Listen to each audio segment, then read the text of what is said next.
আকাশ পথে কি যুক্তরাষ্ট্রে আঘাত হানার ছক সাজিয়েছে ইরান? প্রয়াত সাবেক সর্বোচ্চ ধর্মীয় নেতা আয়াতুল্লাহ আলী খামেনির শেষ বিদায়েও কেন শত্রুদের বিরুদ্ধে যুদ্ধের ডাক দিল?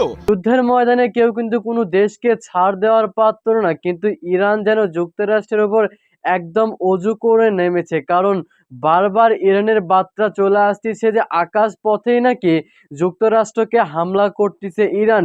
এ বিষয় নিয়ে অবশ্যই আপনার মন্তব্যটি কমেন্ট বক্সে জানাবেন। তো কথা না বাইরে চলুন যাই স্ক্রিনে বিস্তারিত জানবো। তার আগে ছোট্ট একটা রিকোয়েস্ট, আমার পেজে যারা নতুন অবশ্যই পেজটা ফলো করবেন। দেশের আন্তর্জাতিক এবং আপডেট পেতে অবশ্যই আপনারা আমার অপেক্ষা করবেন। সো ভিউয়ার্স, চলুন বিস্তারিত জানি।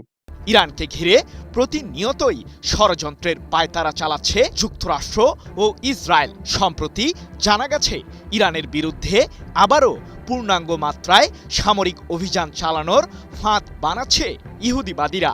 তবে তাদের সেই ফাঁদ গুড়িয়ে দিতে যে তেহরান একাই যথেষ্ট তা হয়তো ভুলেই গিয়েছে যুক্তরাষ্ট্র ও ইসরায়েলের শাসনকর্তারা। কিন্তু কিভাবে ইহুদিবাদীদের আগ্রাসন মোকাবিলার প্রস্তুতি নিয়েছে ইরানের সামরিক বাহিনী? প্রশ্ন হলো, যুক্তরাষ্ট্রে আঘাত হানার মতো অস্ত্র কি তৈরি করে ফেলেছে ইরান?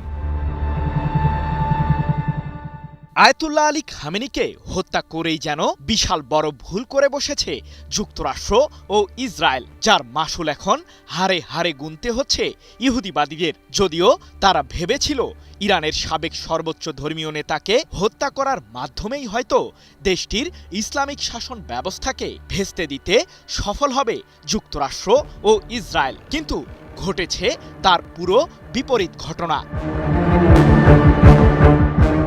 ইরান এখন পূর্বের চেয়েও শক্তিশালী রাষ্ট্র হিসেবে নিজেদের অস্তিত্ব প্রমাণ করেছে। সাম্প্রতিক যুদ্ধে যুক্তরাষ্ট্র ও ইসরায়েলের যৌথ সামরিক বাহিনীকে লজ্জাজনকভাবে পরাজিত করার মাধ্যমে পারস্য উপসাগরীয় অঞ্চলের শক্তির মূল কেন্দ্রে পরিণত হয়েছে ইরান, এমনটাই দাবি বিশ্লেষকদের। এদিকে দীর্ঘ ৪ মাস পর ৩ জুলাই থেকে শুরু হওয়া আয়াতুল্লাহ আলী খামেনির জানাজা ও শেষ বিদায় অনুষ্ঠানকে ঘিরে ইরানে বিশ্বের বিভিন্ন দেশের নেতাদের আগমনকে কেন্দ্র করে ইহুদিবাদীদের গৌরব ভেঙে দিয়েছে তেহরান। কারণ এর মাধ্যমেই ইরান প্রমাণ করেছে দেশটির ইসলামিক শাসন ব্যবস্থাকে গুড়িয়ে দিতে মোটেও সফল হয়নি যুক্তরাষ্ট্র ও ইসরায়েল।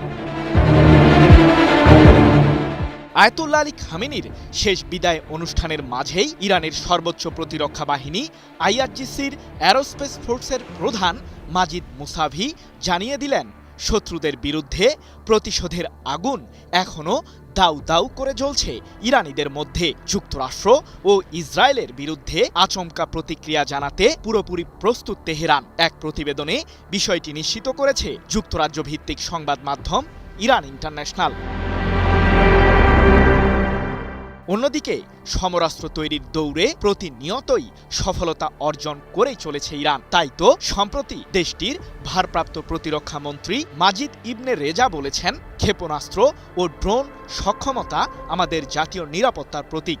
এ বিষয়ে ইহুদিবাদীদের সাথে কোনো প্রকার আপোষে যাবে না তেহরান। এটি আমাদের রেড লাইন, যা লঙ্ঘন করলেই চরম বিপদের মুখে পড়বে যুক্তরাষ্ট্র ও ইসরায়েল। প্রতিরক্ষা সক্ষমতা আরও বৃদ্ধি করবে ইরান। সাম্প্রতিক সময়ে ইসরায়েলের প্রধানমন্ত্রী বেনিয়ামিন নেতানিয়াহু দাবি করেছিলেন যে ইরান তৈরি করছে আন্তঃমহাদেশীয় ব্যালিস্টিক মিসাইল বা আইসিবিএম, যা দিয়ে যুক্তরাষ্ট্রের মূল ভূখণ্ডেও আঘাত হানতে পারবে তেহরান। সো বিস্তারিত জানার স্ক্রিনে অবশ্যই কিন্তু আপনার কমেন্ট বক্সে আপনার নিজের মন্তব্যটি অবশ্যই কমেন্ট করে যাবেন। সবার আগে সকল আপডেট পেতে অবশ্যই পেজটা ফলো করবেন। আল্লাহ হাফেজ।